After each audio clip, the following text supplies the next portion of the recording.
Hi hello friends. ఈ రోజైతే నేను మీషోలో అయితే ఆర్డర్ పెట్టుకున్నాను. అదే ఆర్డర్ పెట్టుకుంటే ఈరోజు వచ్చింది. మొన్న రీసెంట్గా 7 రోజుల క్రితం అయితే ఆర్డర్ పెట్టాను.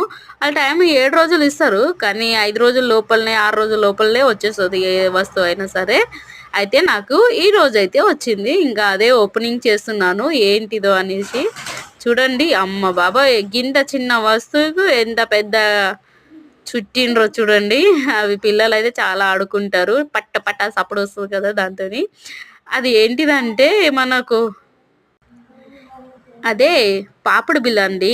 చూడండి, ఇగో పాపిడి బిల్ల అయితే ఎలా నాకైతే చాలా ఇష్టము. చాలా రోజుల నుంచి నేను అది తీసుకుందాం అనుకున్నాను, కానీ కుదరలేదు. ఇప్పుడైతే వచ్చేసింది. ఇంతకు ముందు కూడా ఆర్డర్ చేసినాను, కానీ అది క్యాన్సిల్ అయింది. ఇప్పుడైతే చేతికి వచ్చిందమ్మా. అమ్మ బాబోయ్, చాలా హ్యాపీగా ఫీల్ అయినా నేను. చూడండి ఎలా ఉందో, లుక్ అయితే సూపర్ ఉంది కదా దానికి అట్రాక్షన్. అదే అండి, 2 పార్సల్ వచ్చింది కదా. ఒకటైతే పాపిడి బిల్ల, ఇంకోటి దాంట్లో ఏముందో చూసేద్దాం మరా. అదైతే ఓపెనింగ్ చేస్తున్నాను.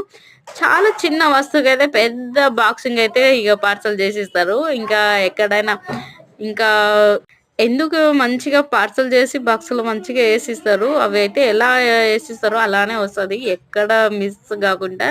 అట్లా ఏమైనా కింద మీద కాగలదని అలా అయితే ఇచ్చేస్తారు వాళ్ళు. ఇక్ వావ్, వెరీ సూపర్ సూపర్ గా ఉంది. ఏంటిదో చూసిండ్రు మరా. ఏంటిది, మీరు ఏమనుకుంటున్నారు? ఏమన్నా తెలుసుకున్నారా? ఎట్లయినా నేను అంటున్నాను, మీరు తెలుసుకుంటారు, అది ఏం కాదు. కానీ ఇక నేనే చెప్పేస్తాను. అదైతే నడుముకు పెట్టుకుని వడ్డానము. ఇక చూడండి, నేనైతే ఇప్పుడు పాపిడి బిల్ల అయితే వేసుకున్నాను. ఎలా కనిపిస్తున్నాను ఏంటిదైతే చూసుకుంటున్నాను. ఎలా ఉంది మీరే చెప్పాలి కామెంట్స్ చేసి. చూసేయండి మరి, ఆ పాపిడి బిల్లతోని నా